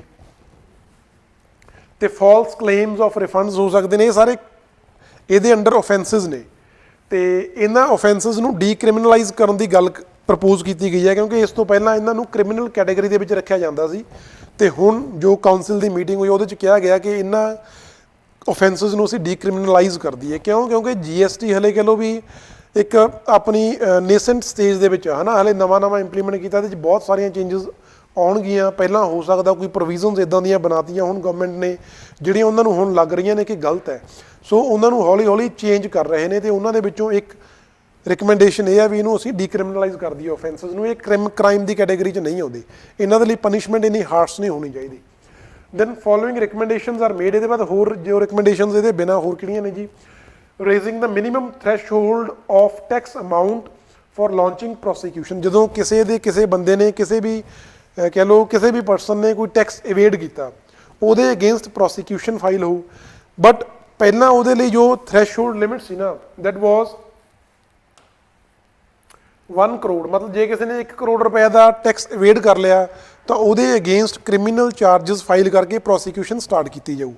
ਬਟ ਹੁਣ ਉਸ ਚੀਜ਼ ਨੂੰ ਵਧਾਉਣ ਦੀ ਗੱਲ ਕਰ ਰਹੇ, ਇਹਨਾਂ ਨੂੰ ਕਹਿੰਦੇ ਵੀ 1 ਕਰੋੜ ਤੋਂ 2 ਕਰੋੜ ਕਰ ਦਿਓ, ਵੀ ਜੇ ਕਿਸੇ ਨੇ 2 ਕਰੋੜ ਦਾ ਕੀਤਾ ਘੱਟੋ ਘੱਟ ਫਰਾਡ, ਫਿਰ ਉਹਦੇ ਅਗੇਂਸਟ ਕ੍ਰਿਮੀਨਲ ਐਕਟੀਵਿਟੀਜ਼ ਆਪਾਂ ਸਟਾਰਟ ਕਰਾਂਗੇ, ਅਦਰਵਾਈਜ਼ ਨਹੀਂ ਕਰਾਂਗੇ। ਜੇ 2 ਕਰੋੜ ਤੋਂ ਘੱਟ ਆ ਤਾਂ ਨਾ ਕਰੋ, ਇਹ ਰਿਕਮੈਂਡੇਸ਼ਨ ਆ। Second, reducing the compounding amount from present range of 50 to 150% of tax amount to 25 to 100%। ਮਤਲਬ ਹੁਣ ਕੀ ਆ, ਜੇ ਕਿਸੇ ਨੇ ਮਤਲਬ ਮੰਨ ਲਓ ਮੈਂ 100 ਰੁਪਏ ਦਾ ਟੈਕਸ ਇਵੇਡ ਕਰਤਾ, ਮੈਂ ਨਹੀਂ ਪੇ ਕੀਤਾ, ਤੇ ਬਾਅਦ ਚੋਂ ਅਥਾਰਟੀਜ਼ ਨੂੰ ਪਤਾ ਲੱਗਿਆ ਕਿ ਮੈਂ 100 ਰੁਪਏ ਦਾ ਟੈਕਸ ਇਵੇਡ ਕੀਤਾ ਸੀ। ਠੀਕ ਹੈ ਜੀ, ਤਾਂ ਉਸ ਕੇਸ ਦੇ ਵਿੱਚ ਕੀ ਹੋਊਗਾ, ਜਦੋਂ ਮੇਰੇ ਅਗੇਂਸਟ ਪ੍ਰੋਸੀਕਿਊਸ਼ਨ ਚੱਲੂਗੀ ਤਾਂ ਮੇਰੇ ਕੋਲ ਇੱਕ ਆਪਸ਼ਨ ਹੋਊਗੀ ਕੰਪਾਊਂਡਿੰਗ। ਕੰਪਾਊਂਡਿੰਗ ਦਾ ਮਤਲਬ ਹੁੰਦਾ ਵੀ ਆਪਾਂ ਉਹਨੂੰ ਕੇਸ ਨੂੰ ਖਤਮ ਕਰਨ ਦੇ ਲਈ ਮੈਂ ਜੋ ਮੇਰਾ ਕਹਿ ਲਓ ਵੀ ਟੈਕਸ ਪੇ ਕਰਨਾ ਬਣਦਾ ਗਾ, ਹੈ ਨਾ, ਉਹਦੇ ਅਕੋਰਡਿੰਗ ਮੈਂ ਟੈਕਸ ਪੇ ਕਰਦਾ ਬਸ, ਤਾਂ ਉਹਦੇ ਨਾਲ ਉਹਨੂੰ ਕਹਿੰਦੇ ਨੇ ਕੰਪਾਊਂਡਿੰਗ। ਮਤਲਬ ਉਸ ਨੂੰ ਆਪਣਾ ਜੋ ਵੀ ਮਸਲਾ ਉਹਨੂੰ ਹੱਲ ਕਰ ਲੈਣਾ। ਹੱਲ ਕਿਵੇਂ ਕਰਾਂਗੇ ਵੀ ਉਹਨਾਂ ਨੂੰ, ਜਾਂ ਜੋ ਹੁਣ ਪ੍ਰੈਜ਼ੈਂਟ ਕੰਡੀਸ਼ਨ ਉਹਦੇ ਅਕੋਰਡਿੰਗ ਹੈ 50 ਤੋਂ 150%। ਮਤਲਬ ਮੈਂ 100 ਰੁਪਏ ਦਾ ਟੈਕਸ ਇਵੇਡ ਕੀਤਾ ਸੀ, ਤਾਂ ਜੋ ਵੀ ਡਿਪਾਰਟਮੈਂਟ ਮੇਰੇ ਅਗੇਂਸਟ ਇਨਵੈਸਟੀਗੇਸ਼ਨ ਕਰ ਰਿਹਾ, ਉਹ ਇਨਵੈਸਟੀਗੇਸ਼ਨ ਕਰਕੇ ਦੱਸੂਗਾ ਕਿ ਮੈਂ ਕਿੰਨਾ ਟੈਕਸ ਪੇ ਕਰਕੇ ਇਸ ਪ੍ਰੋਸੀਕਿਊਸ਼ਨ ਤੋਂ ਬਚ ਸਕਦਾ। ठीक है जी। वो 50% 50 रुपए भी हो सकते हैं, तो 50 तो 150 रुपए के ਵਿੱਚ हो सकता, क्योंकि मैं टैक्स बिल किया 100 का, तो 50% तो 150% के ਵਿੱਚ कोई भी अमाउंट हो सकती है, 150 भी हो सकता, 50 भी हो सकता। तो हुण इसनूं होर घटाउण की गल की जा रही है कि इनू 25 तो 100% रख दो, ठीक है जी। ये चेंजिस ये अंडर प्रपोज की गई ने। तो फिर असीं गल कर लीए GST बारे थोड़ा जिहा पढ़ लीए। वैसे GST जो इकोनमी दी क्लासिस दे विच एक डिटेल्ड एक मेन प्रॉपर टॉपिक है, उहदे अंडर पूरा डिटेल च डिस्कस किया जाऊ, बट एक बेसिक इंट्रोडक्शन जो साडे लई जरूरी आ उन्नी का आपां इत्थे कर लैंदे आ गल। GST was introduced in 2016 through 101st amendment जो 2016 हुई सी, उहदे नाल ऐड किया गया जी। It subsumed number of indirect taxes, जिहड़े इनडायरैक्ट टैक्सिस सी, बहुत सारे इनडायरैक्ट टैक्स ने, जिवें excise duty, value added tax, service tax ਜਾਂ ਹੋਰ एंटरटेनमेंट टैक्स हो गया ਜਾਂ ਹੋਰ कई तरह के टैक्सिस ने, उन्होंने सारिਆਂ ਨੂੰ खत्म करके ਇੱਕੋ टैक्स बनाता जी GST, goods and services tax. Then it is a destination based tax. Destination based का मतलब है भी ਜਿਹੜੀ स्टेट ਦੇ ਵਿੱਚ कोई गुड्स ਜਾਂ सर्विसेज कंज्यूम हो रही ने, जितों ਦੇ लोग उस सर्विस ਨੂੰ ਜਾਂ उस गुड ਨੂੰ कंज्यूम कर रहे हैं, वरत रहे हैं, वो लोग GST टैक्स पे करनगे, ठीक है जी। ਜਾਂ ਉਹ स्टेट टैक्स कलैक्ट करूगी, ਜਿਹੜੀ स्टेट गुड्स ਜਾਂ सर्विसेज प्रोवाइड कर रही है वो नहीं करूगी। ਜਾਂ जिवें कह लो पंजाब ने कोई प्रोडक्ट बनाया तो वह जाके अगे MP ਦੇ ਵਿੱਚ सेल होया, MP ਦੇ ਵਿੱਚ लोगों ने उस चीज़ ਨੂੰ यूज़ किया, कंज्यूम किया, तो उस प्रोडक्ट के उपर जिहड़ा GST टैक्स आ वो MP ਦੀ गवर्नमेंट कलैक्ट करूगी, पंजाब की गवर्नमेंट कलैक्ट नहीं करूगी, क्योंकि इन्हूं डेस्टिनेशन बेस्ड टैक्स आ जी। Then one nation one tax, क्योंकि इस तो पहला की सी मल्टीपल टैक्सिस सी, तो बहुत सारे जिहड़े इनडायरैक्ट टैक्सिस ने वो स्टेट की रिस्पोंसिबिलिटी होंदे सी, तो उन्होंने रेट्स ने जिहड़े डिफरेंट होंदे सी। तो हुण इन्हां ने पूरे इंडिया दे विच कह लो एक नेशन एक टैक्स की गल कीती है भी सारे किते टैक्स का जो रेट आ वो सेम होऊगा। दैन इहदे मेन 3 कंपोनेंट्स ने जी, central GST, then state GST, then integrated GST। Integrated GST is for interstate trade, जिहड़ी इंटरस्टेट ट्रेड हो रही है उहदे ते जिहड़ा टैक्स लगना वो होगा इंटीग्रेटेड GST, ठीक है जी। ये सेंट्रल गवर्नमेंट ने कलैक्ट करना, बाकी दोनों सेंट्रल का हो गया, स्टेट GST जिहड़ी स्टेट कंज्यूम कर रही है, तो इंटीग्रेटेड GST सेंट्रल गवर्नमेंट ने कलैक्ट करना। बट ये दिता कि स्टेट में जाऊगा जिहड़ी स्टेट कोई प्रोडक्ट या सर्विस बना रही है, ठीक है जी, जिहड़ी स्टेट सर्विस या प्रोडक्ट मैन्युफैक्चर कर रही है उन्होंने दिता जाऊ। तो हुण साडा जो क्वेश्चन सीगा उहदी आपां गल कर लैंदे आ। Choose the correct about GST Council. It is a constitutional body and presided by Finance Secretary. हाँ जी, तो एको बच्चे ने आंसर किया, ओनली वन, ठीक है जी, वेरी गुड। फर्स्ट सी स्टेटमेंट ठीक है, सैकेंड स्टेटमेंट गलत है, बिकॉज फाइनेंस सैकटरी नहीं इनू प्रिसाइड करता जी, इनू प्रिसाइड करता साडा फाइनेंस मिनिस्टर, ठीक है। So first statement is correct, here it is minister of finance not secretary, so ये गलत होगी स्टेटमेंट।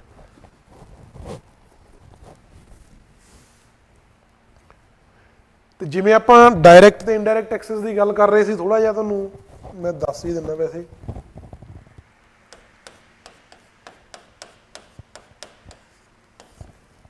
दो तरह के होंदे ने जी, डायरैक्ट टैक्स ते इनडायरैक्ट टैक्स।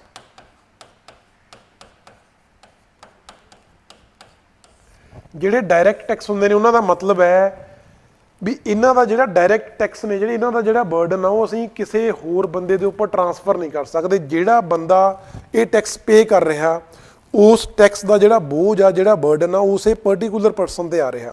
जिवें आपां इनकम टैक्स की गल करते हैं, जे मैं कोई इनकम जनरेट कर रहा उहदे चों मैं इनकम टैक्स पे कर रहा है ना, मतलब मैं अपनी जो मेरी इनकम आ उहदे चों पे कर रहा, मैं वो किसी होर ते उहदा बर्डन नहीं पे मैं पा रहा। मतलब ये नहीं है कि पैसे मैं कमा रहा तो वह जो मेरी इनकम का टैक्स आ मैं किसी दूसरे बंदे तो लैके देवां, नहीं, वो नहीं है। डायरैक्ट टैक्स वही होंदे ने जिहड़ा डायरैक्टली पे करदा, जिहड़े बंदे तो टैक्स पे किया जा रहा उसका बर्डन भी डायरैक्टली उस बंदे ते आ रहा। ये होंदे ने जी, जिवें अपने कोल इनकम टैक्स हो गया, दैन कॉरपोरेट टैक्स हो गया ना, कंपनीज से जिहड़ा कॉरपोरेशनस ने उन्हां दा टैक्स हो गए। मतलब जिहड़ा परसन ये टैक्स जिहड़ी एंटिटी टैक्स पे कर रही है उस टैक्स का जिहड़ा फाइनैंशियल बर्डन आ वो भी उस परसन या उस एंटिटी ते आ रहा, वो किसी ते ट्रांसफर नहीं कर सकता। ये हुंदा डायरैक्ट टैक्स। फिर जो आप इनडायरैक्ट टैक्सिस की गल करते हैं, जिवें आप देखिए भी क्योंकि जे आप कोई दुकान तो कोई प्रोडक्ट खरीदते हैं, कुछ भी खरीदते हैं असीं, चाहे कोल्ड ड्रिंक खरीदते हैं ਜਾਂ ਕੋਈ ਖਾਣ ਪੀਣ ਵਾਲੀ ਚੀਜ਼ ਹੈ ਜਾਂ ਕੋਈ ਸਾਡੇ ਵੈਸੇ ਯੂਜ਼ ਕਰਨ ਵਾਲੀ ਕੋਈ ਕਿਚਨ ਦੇ ਲਈ ਜਾਂ ਕਿਸੇ ਚੀਜ਼ ਦੇ ਲਈ ਹਾਊਸ ਹੋਲਡ ਕੋਈ ਵੀ ਗੁੱਡ ਆ ਕੋਈ ਅਸੀਂ ਯੂਜ਼ ਕਰ ਰਹੇ ਹਾਂ, ਉਹਨੂੰ ਜਿਹੜਾ ਅਸੀਂ ਉਹਦਾ ਟੈਕਸ ਪੇ ਕਰ ਰਹੇ ਹਾਂ ਉਹ ਅਸੀਂ ਦੁਕਾਨਦਾਰ ਨੂੰ ਪੇ ਕਰ ਰਹੇ ਹਾਂ, ਹੈ ਨਾ। ਕਿਉਂਕਿ ਜਦੋਂ ਵੀ ਅਸੀਂ ਲੈਂਦੇ ਹਾਂ ਤਾਂ ਉਹ ਇਨਕਲੂਸਿਵ ਟੈਕਸ ਹੁੰਦੀ ਹੈ ਨਾ, ਉਹਦਾ ਜਿਹੜਾ MRP ਹੁੰਦਾ ਉਹਦੇ 'ਚ ਟੈਕਸ ਇਨਕਲੂਡਡ ਹੁੰਦਾ, ਮਤਲਬ ਟੈਕਸ ਅਸੀਂ ਪੇ ਕਰ ਰਹੇ ਹਾਂ ਦੁਕਾਨਦਾਰ ਨੂੰ ਜਿਹਦੇ ਤੋਂ ਅਸੀਂ ਚੀਜ਼ ਖਰੀਦ ਰਹੇ ਹਾਂ। ਅਤੇ ਉਹ ਗੌਰਮੈਂਟ ਨੂੰ ਟੈਕਸ ਕੌਣ ਪੇ ਕਰ ਰਿਹਾ? ਗੌਰਮੈਂਟ ਨੂੰ ਟੈਕਸ ਪੇ ਕਰ ਰਿਹਾ ਦੁਕਾਨਦਾਰ, ਬਟ ਉਸ ਟੈਕਸ ਦਾ ਜਿਹੜਾ ਫਾਈਨੈਂਸ਼ੀਅਲ ਬਰਡਨ ਆ, ਜਿਹੜਾ ਭਾਰ ਆ, ਉਹ ਆ ਰਿਹਾ ਉਹਦੇ ਕੰਜ਼ਿਊਮਰ ਤੇ, ਉਹ ਸਾਡੇ ਤੇ ਆ ਰਿਹਾ, ਠੀਕ ਹੈ ਜੀ। ਉਹਨੂੰ ਕਹਿੰਦੇ ਆ ਇਨਡਾਇਰੈਕਟ ਟੈਕਸ, ਮਤਲਬ ਇਨਡਾਇਰੈਕਟਲੀ ਅਸੀਂ ਪੇ ਕਰ ਰਹੇ ਹਾਂ ਥਰੂ ਜਿਹੜਾ ਹੋਲਸੇਲਰ ਆ ਜਾਂ ਜਿਹੜਾ ਮਰਚੈਂਟ ਆ ਜਿਹਦੇ ਤੋਂ ਅਸੀਂ ਕੋਈ ਵੀ ਪ੍ਰੋਡਕਟ ਖਰੀਦਿਆ, ਤੇ ਉਹ ਪਰਸਨ ਆ ਜਿਹੜਾ ਉਹ ਸਾਡੇ ਬਿਹਾਫ ਤੇ ਸਾਡੇ ਤੋਂ ਪੈਸਾ ਲੈ ਕੇ ਗੌਰਮੈਂਟ ਨੂੰ ਟੈਕਸ ਉਹ ਪਰਸਨ ਪੇ ਕਰ ਰਿਹਾ, ਸੈਕੰਡ ਥਰਡ ਪਰਸਨ ਪੇ ਕਰ ਰਿਹਾ ਗੌਰਮੈਂਟ ਨੂੰ, ਠੀਕ ਹੈ ਜੀ। ਉਹ ਹੁੰਦੇ ਨੇ ਇਨਡਾਇਰੈਕਟ ਟੈਕਸਿਸ, ਮਤਲਬ ਕਿ ਅਸੀਂ ਡਾਇਰੈਕਟਲੀ ਨਹੀਂ ਕਰ ਰਹੇ, ਉਹਦਾ ਫਾਈਨੈਂਸ਼ੀਅਲ ਬਰਡਨ ਸਾਡੇ ਤੇ ਆ, ਬਟ ਅਸੀਂ ਕਿਸੇ ਹੋਰ ਪਰਸਨ ਜਾਂ ਕਿਸੇ ਹੋਰ ਐਂਟੀਟੀ ਦੇ ਥਰੂ ਉਹ ਟੈਕਸ ਗੌਰਮੈਂਟ ਨੂੰ ਪੇ ਕਰ ਰਹੇ ਹਾਂ। ਇਹਦੇ 'ਚ ਆਪਣੇ ਕੋਲ ਜਿੱਦਾਂ ਆਪਣੇ ਕੋਲ ਜਿਹੜਾ ਇਹਦੀ ਮੇਨ ਐਗਜ਼ਾਮਪਲ ਤਾਂ ਹੁਣ GST ਹੈ ਜੀ, ਹੈ ਨਾ। ਐਕਸਾਈਜ਼ ਡਿਊਟੀ ਹੋ ਗਈਆਂ, ਕਸਟਮ ਡਿਊਟੀਜ਼ ਹੋ ਗਈਆਂ, ਇਹ ਸਾਰੀਆਂ ਇਨਡਾਇਰੈਕਟ ਟੈਕਸਿਸ ਨੇ। ਫਿਰ ਸਾਡਾ ਅੱਜ ਦਾ ਜੋ ਲਾਸਟ ਟੌਪਿਕ ਹੈ ਜੀ, that is Tamakoshi hydro power project. ਤੁਹਾਡੇ ਲਈ ਕੁਐਸਚਨ ਹੈ, Tamakoshi hydro electric project is located in ਕਿਹੜੀ ਕੰਟਰੀ ਦੇ ਵਿੱਚ ਲੋਕੇਟਡ ਹੈ ਜੀ? ਇਹ ਨੇਪਾਲ ਦੇ ਵਿੱਚ ਲੋਕੇਟਡ ਆ, ਭੂਟਾਨ ਦੇ ਵਿੱਚ ਲੋਕੇਟਡ ਆ, ਬੰਗਲਾਦੇਸ਼ ਜਾਂ ਮਿਆਂਮਾਰ? ਤੁਸੀਂ ਦੱਸਣਾ ਇਹ ਕਿਹੜੀ ਸਟੇਟ ਦੇ ਵਿੱਚ ਲੋਕੇਟਡ ਆ। ਤੇ ਇਹ ਮੈਂ ਤੁਹਾਨੂੰ ਤਾਂ ਇੱਥੇ ਆਪਾਂ ਡਿਸਕਸ ਕਰ ਰਹੇ ਹਾਂ ਕਿਉਂਕਿ ਨਿਊਜ਼ ਦੇ ਵਿੱਚ ਆ ਤੇ ਇਦਾਂ ਦੇ ਕੁਐਸਚਨ ਪੁੱਛੇ ਜਾਂਦੇ ਨੇ। 2 ਸਾਲ ਪਹਿਲਾਂ ਇੱਕ ਨਾ ਭੂਟਾਨ ਦੇ ਵਿੱਚ Mangdechhu hydro electric power project India ਨੇ ਡਿਵੈਲਪ ਕੀਤਾ ਸੀ, ਉਹ ਕਾਫੀ ਨਿਊਜ਼ ਦੇ ਵਿੱਚ ਸੀ। ਉਹ UPSC ਦੇ ਵਿੱਚ ਪੁੱਛਿਆ ਗਿਆ ਸੀ ਕਿ ਕਿਹੜੀ ਕੰਟਰੀ ਦੇ ਵਿੱਚ ਆ ਜਾਂ ਇੰਡੀਆ ਨੇ ਕਿਹੜੀ ਕੰਟਰੀ ਦੇ ਨਾਲ ਰਲ ਕੇ ਪ੍ਰੋਜੈਕਟ ਤਿਆਰ ਕੀਤਾ। ਸੋ ਇਸੇ ਤਰ੍ਹਾਂ ਹੁਣ ਤਾਮਾਕੋਸ਼ੀ ਹਾਈਡਰੋ ਇਲੈਕਟ੍ਰਿਕ ਪਾਵਰ ਪ੍ਰੋਜੈਕਟ ਵਾਜ਼ ਰੀਸੈਂਟਲੀ ਨਿਊਜ਼, ਤੇ ਸਾਨੂੰ ਇਹਦੇ ਬਾਰੇ ਪਤਾ ਹੋਣਾ ਚਾਹੀਦਾ। ਜਿੰਨੀ ਕੁ ਇਨਫੋਰਮੇਸ਼ਨ ਰਿਕੁਆਇਰਡ ਆਪਾਂ ਉਨੀ ਕੁ ਡਿਸਕਸ ਕਰਾਂਗੇ, ਆਪਾਂ ਜ਼ਿਆਦਾ ਇਹਦੇ ਡੈਪਥ 'ਚ ਨਹੀਂ ਜਾਵਾਂਗੇ, ਠੀਕ ਹੈ ਜੀ। ਦੱਸਣਾ ਕਿਹੜੀ ਕੰਟਰੀ 'ਚ ਲੋਕੇਟਡ ਆ ਪਹਿਲਾਂ, ਜੇ ਕਿਸੇ ਤੁਹਾਨੂੰ ਪਤਾ ਤਾਂ ਦੱਸੋ, ਨਹੀਂ ਡਿਸਕਸ਼ਨ ਕਰਦੇ ਤੁਹਾਨੂੰ ਪਤਾ ਲੱਗ ਹੀ ਜਾਊ, ਉਹਦੇ ਵਿੱਚ ਆ ਜਾਣਾ ਸਾਰਾ ਇਹ। Why news recently India refused to purchase power from Tamakoshi hydro power project। ਤੇ ਜੇ ਤੁਹਾਨੂੰ ਇਹ ਨਹੀਂ ਵੀ ਪਤਾ ਜੀ ਤਾਂ ਜਿਵੇਂ ਆਪਾਂ ਕਹਿੰਦੇ ਆ ਨਾ ਵੀ ਕੋਸ਼ੀ ਰਿਵਰ ਆ, ਜਿਹੜੀ ਕੋਸ਼ੀ ਰਿਵਰ ਤੁਹਾਨੂੰ ਪਤਾ ਹੋ ਕਿਹੜੀ ਸਟੇਟ ਦੇ ਵਿੱਚ ਅਸੀਂ ਉਹਨੂੰ ਪਰਟੀਕੂਲਰ ਇੱਕ ਸਟੇਟ ਦੇ ਲਈ ਇੱਕ ਸਪੈਸੀਫਿਕ ਨੇਮ ਤੋਂ ਜਾਣਦੇ ਆ ਕੋਸ਼ੀ ਰਿਵਰ ਨੂੰ। ਜੇ ਆਪਾਂ ਨੂੰ ਉਹ ਪਤਾ ਤਾਂ ਉਹਦੇ ਨਾਲ ਜਿਹੜੀ ਵੀ ਸਾਡੀ ਕੰਟਰੀ ਲੱਗ ਰਹੀ ਆ ਉਸੇ ਕੰਟਰੀ ਦੇ ਵਿੱਚ ਇਹ ਪ੍ਰੋਜੈਕਟ ਹੈ। ਕਈ ਬੱਚੇ ਆਨਸਰ ਕਰ ਰਹੇ ਨੇ, ਬਾਕੀ ਵੀ ਕਰੋ ਤੁਸੀਂ। ਤੇ ਕੋਸੀ ਰਿਵਰ ਨੂੰ ਇੱਕ ਸਪੈਸੀਫਿਕ ਨੇਮ ਤੋਂ ਜਾਣਦੇ ਆ, ਉਹ ਨੇਮ ਵੀ ਕਮੈਂਟ ਜ਼ਰੂਰ ਕਰਿਓ ਜੇ ਪਤਾ। ਰੀਸੈਂਟਲੀ ਇੰਡੀਆ ਨੇ ਰਿਫਿਊਜ਼ ਕੀਤਾ ਜੀ to purchase power from Tamakoshi hydro power project. About the project ਕੀ ਹੈ ਜੀ ਇਹ? It is a 456 megawatt hydro power project on Tamakoshi river in Nepal. ਇਹ ਨੇਪਾਲ ਦਾ ਲਾਰਜੈਸਟ ਪਾਵਰ ਪ੍ਰੋਜੈਕਟ ਹੈ। Tamakoshi project is also known as Nepal's Three Gorges Dam। ठीक है जी। Three Gorges Dam वैसे है किथे लोकेटेड है? Very important. ये वर्ल्ड का जे आप गल करिए इंस्टॉल्ड कैपेसिटी के अकॉर्डिंग वर्ल्ड का लार्जेस्ट जिहड़ा पावर प्रोजैक्ट है उसका नाम है जी थ्री गॉर्जेस डैम। तुसीं कमेंट करो थ्री गॉर्जेस डैम किहड़ी स्टेट किहड़ी कंट्री दे विच लोकेटेड है जां किहड़ी कंट्री का डैम है थ्री गॉर्जेस डैम, जां प्रोजैक्ट किहड़ी कंट्री का है। प्रोजैक्ट वॉज जिहड़ा अपना तामाकोशी प्रोजैक्ट है, it is constructed with the aid of Chinese, Australian and Indian company. ਤਿੰਨੋਂ ਨੇਸ਼ਨ ਦੀਆਂ ਕੰਪਨੀਜ਼ ਨੇ ਇਸ ਪ੍ਰੋਜੈਕਟ ਨੂੰ ਡਿਵੈਲਪ ਕਰਨ ਦੇ ਵਿੱਚ ਸਪੋਰਟ ਕੀਤੀ ਹੈ, ਫਾਈਨੈਂਸ਼ੀਅਲੀ ਵੀ, ਟੈਕਨੋਲੋਜੀਕਲੀ ਵੀ, ਠੀਕ ਹੈ ਜੀ। ਤੇ ਇੰਡੀਆ ਰਿਫਿਊਜ਼ ਕਰ ਰਿਹਾ। ਇੰਡੀਆ ਰਿਫਿਊਜ਼ ਕਿਉਂ ਕਰ ਰਿਹਾ? Because of the presence of Chinese company in the project, in the construction of the project, ਠੀਕ ਹੈ ਜੀ। ਤਾਂ ਕਰਕੇ ਇੰਡੀਆ ਰਿਫਿਊਜ਼ ਕਰ ਰਿਹਾ। ਇੰਡੀਆ ਦੀ ਇੱਕ ਪਾਲਿਸੀ ਹੈ, ਪਾਲਿਸੀ ਦਾ ਨੇਮ ਹੈ ਜੀ procedure for approval and facilitating import export of electricity. ਇਹ ਪ੍ਰੋਸੀਜਰ 2020 ਦੇ ਵਿੱਚ ਇਹਨਾਂ ਨੇ ਬਣਾਇਆ ਸੀ ਜੀ। ਜਿਹੜਾ ਪ੍ਰੋਸੀਜਰ ਕੀ ਕਹਿੰਦਾ ਹੈ? ਇਹ ਪ੍ਰੋਸੀਜਰ ਕਹਿੰਦਾ ਹੈ ਕਿ ਇੰਡੀਆ ਕਿਸੇ ਵੀ ਉਸ ਕੰਟਰੀ ਤੋਂ ਪਾਵਰ ਪਰਚੇਜ਼ ਨਹੀਂ ਕਰੂਗਾ ਜਾਂ ਉਸ ਪ੍ਰੋਜੈਕਟ ਤੋਂ, ਉਸ ਪਾਵਰ ਪ੍ਰੋਜੈਕਟ ਤੋਂ ਪਾਵਰ ਪਰਚੇਜ਼ ਨਹੀਂ ਕਰੂਗਾ ਜਿਹੜੇ ਪਾਵਰ ਪ੍ਰੋਜੈਕਟ ਨੂੰ ਕੋਈ ਇੱਦਾਂ ਦਾ ਕੰਟਰੀ ਓਨ ਕਰ ਰਿਹਾ ਜਿਹਦੀ ਬਾਉਂਡਰੀ ਤਾਂ ਇੰਡੀਆ ਦੇ ਨਾਲ ਸ਼ੇਅਰ ਜ਼ਰੂਰ ਹੈ, ਬਟ ਉਸ ਕੰਟਰੀ ਦਾ ਇੰਡੀਆ ਦੇ ਨਾਲ ਪਾਵਰ ਪਰਚੇਜ਼ਿੰਗ ਐਗਰੀਮੈਂਟ ਨਹੀਂ ਹੈ। ਠੀਕ ਹੈ ਜੀ।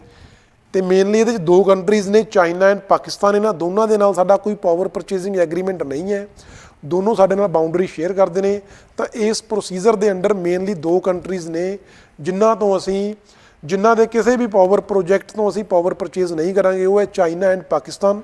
ਤੇ ਇਹੀ ਕਾਰਨ ਹੈ ਜਿਹਦੇ ਅੰਡਰ ਅਸੀਂ ਰਿਫਿਊਜ਼ ਕਰ ਰਹੇ ਹਾਂ ਤਾਮਾਕੋਸ਼ੀ ਪਾਵਰ ਪ੍ਰੋਜੈਕਟ ਤੋਂ ਪਾਵਰ ਪਰਚੇਜ਼ ਕਰਨ ਦੇ ਲਈ ਮਨਾ ਕਰ ਰਹੇ ਹਾਂ। ਬਈ ਇੰਨਾ ਕੁ ਸਾਨੂੰ ਕਰਨ ਦੀ ਲੋੜ ਆ, ਹੋਰ ਇਹਦੇ ਬਾਰੇ ਕੁਝ ਪੜ੍ਹਨ ਦੀ ਜ਼ਰੂਰਤ ਨਹੀਂ ਹੈ। ਤੇ ਇਹ ਤੁਹਾਨੂੰ ਪਤਾ ਲੱਗ ਹੀ ਹੈ ਕਿ ਤਾਮਾਕੋਸ਼ੀ ਇਜ਼ ਇਨ ਨੇਪਾਲ। ਤੇ ਕੋਸੀ ਰਿਵਰ ਨੂੰ ਅਸੀਂ ਸੋਰੋ ਆਫ ਬਿਹਾਰ ਵੀ ਕਹਿੰਦੇ ਹਾਂ ਜੀ। ਤੇ ਮੈਂ ਤੁਹਾਨੂੰ ਇੱਕ ਪੁੱਛਿਆ ਸੀ, ਥਰੀ ਗੋਰਜਸ ਡੈਮ ਕਿਹੜੀ ਕੰਟਰੀ ਦੇ ਵਿੱਚ ਆ ਜੀ? ਵਰਲਡ ਦਾ ਲਾਰਜੈਸਟ ਪਾਵਰ ਪ੍ਰੋਜੈਕਟ ਆ ਜਦੋਂ ਅਸੀਂ ਇੰਸਟਾਲਡ ਕੈਪੈਸਿਟੀ ਦੀ ਗੱਲ ਕਰਦੇ ਹਾਂ। ਥਰੀ ਗੋਰਜਸ ਡੈਮ, ਹਾਂ ਕਿਹੜੀ ਕੰਟਰੀ 'ਚ ਆ? ਪਤਾ ਕਿਸੇ ਨੂੰ ਤਾਂ ਕਮੈਂਟ ਕਰੋ, ਨਹੀਂ ਮੈਂ ਦੱਸਦਾ। ਤੇ ਫਿਰ ਆਪਾਂ ਆਪਣੀ ਅਗਲੀ ਜੋ ਨੈਕਸਟ ਕਲਾਸ ਆ ਉਹ ਸਟਾਰਟ ਕਰੀਏ ਪੰਜਾਬੀ ਦੀ 10 ਮਿੰਟਾਂ ਦੇ ਵਿੱਚ। Direct tax, gift tax, fringe benefit tax, property tax, corporation tax, indirect excise duty, sales entertainment. ਠੀਕ ਹੈ ਜੀ, ਠੀਕ ਹੈ ਇੰਦਰ ਜੀ, ਸਹੀ ਦੱਸ ਰਹੇ ਹੋ।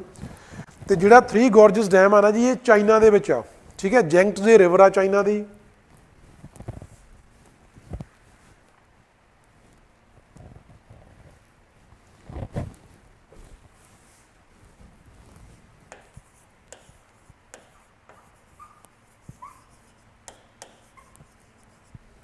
Dam on Yangtze river, China. ਤੇ ਇਹ ਵਰਲਡ ਦਾ ਲਾਰਜੈਸਟ ਪਾਵਰ ਪ੍ਰੋਜੈਕਟ ਆ, ਜਿਹਦੀ ਆਪਾਂ ਇਹਦੀ ਕਪੈਸਿਟੀ ਦੀ ਗੱਲ ਕਰੀਏ। ਤੇ ਜਿਹੜਾ ਤਾਮਾਕੋਸ਼ੀ ਆ ਉਹਨੂੰ ਅਸੀਂ ਨੇਪਾਲ ਦਾ ਥਰੀ ਗੋਰਜਸ ਡੈਮ ਕਹਿੰਦੇ ਆ, ਬਿਕੋਜ਼ ਜਿਵੇਂ ਤੁਹਾਨੂੰ ਦੱਸਿਆ ਕਿ ਉਹ ਨੇਪਾਲ ਦਾ ਲਾਰਜੈਸਟ ਪਾਵਰ ਪ੍ਰੋਜੈਕਟ ਆ ਹਾਲੇ ਤੱਕ ਦਾ, ਤਾਂ ਕਰਕੇ ਉਹਨੂੰ ਥਰੀ ਗੋਰਜਸ ਡੈਮ ਕਿਹਾ ਜਾਂਦਾ। ਸੋ ਇਹ ਸਾਡਾ ਅੱਜ ਦੀ ਕਰੰਟ ਅਫੇਅਰਸ ਦੀ ਕਲਾਸ ਦਾ ਸੀ ਸਾਰਾ ਜੀ। ਤੇ ਹੁਣ ਆਪਾਂ 10 ਮਿੰਟਾਂ ਦੇ ਵਿੱਚ ਪੰਜਾਬ ਜੀਕੇ ਦੀ ਜੋ ਸਾਡੀ ਨੈਕਸਟ ਕਲਾਸ ਆ, ਜਿਹਦੇ 'ਚ ਅਸੀਂ ਪੰਜਾਬ ਦੀਆਂ ਡਿਸਟ੍ਰਿਕਟਸ ਤੇ ਉਹਨਾਂ ਦੇ ਇੰਪੋਰਟੈਂਟ ਕੁਝ ਜੋ ਫੈਕਟਸ ਨੇ ਸਾਡੇ ਪੇਪਰ ਦੇ ਪੁਆਇੰਟ ਆਫ ਵਿਊ ਤੋਂ ਡਿਸਕਸ ਕਰ ਰਹੇ ਹਾਂ। ਅੱਜ ਉਸੇ ਚੀਜ਼ ਨੂੰ ਅੱਗੇ ਕੰਟੀਨਿਊ ਕਰਾਂਗੇ ਤੇ ਕੁਝ ਨਵੀਆਂ ਚੀਜ਼ਾਂ ਤੁਹਾਨੂੰ ਜ਼ਰੂਰ ਸਿੱਖਣ ਨੂੰ ਮਿਲਣਗੀਆਂ, ਜਿਹੜੀਆਂ ਤੁਸੀਂ ਹਾਲੇ ਤੱਕ ਨਹੀਂ ਪੜ੍ਹੀਆਂ ਹੋਣੀਆਂ, ਜਾਂ ਜੇ ਪੜ੍ਹੀਆਂ ਹੋਣਗੀਆਂ ਤਾਂ ਇੱਕ ਅੱਧੀ ਵਾਰੀ ਪੜ੍ਹੀ ਉਹ ਚੀਜ਼ਾਂ ਤੁਹਾਡੇ ਲਈ ਰਿਵਾਈਜ਼ ਹੋ ਜਾਣਗੀਆਂ। ਇੰਪੋਰਟੈਂਟ ਫੈਕਟਸ ਪੇਪਰ ਦੇ ਲਈ ਹੋਣਗੇ ਨੈਕਸਟ PCS ਜੋ ਸਾਡੀ ਪੰਜਾਬ ਜੀਕੇ ਦੀ ਕਲਾਸ ਆ। ਸੋ 10 ਮਿੰਟਾਂ 'ਚ ਆਪਾਂ ਪੰਜਾਬ ਜੀਕੇ ਦੀ ਕਲਾਸ ਸਟਾਰਟ ਕਰਨ ਲੱਗੇ ਜੀ। ਸਾਰੇ ਜ਼ਰੂਰ ਉਹਨੂੰ ਅਟੈਂਡ ਕਰਿਓ। ਥੈਂਕ ਯੂ ਜੀ।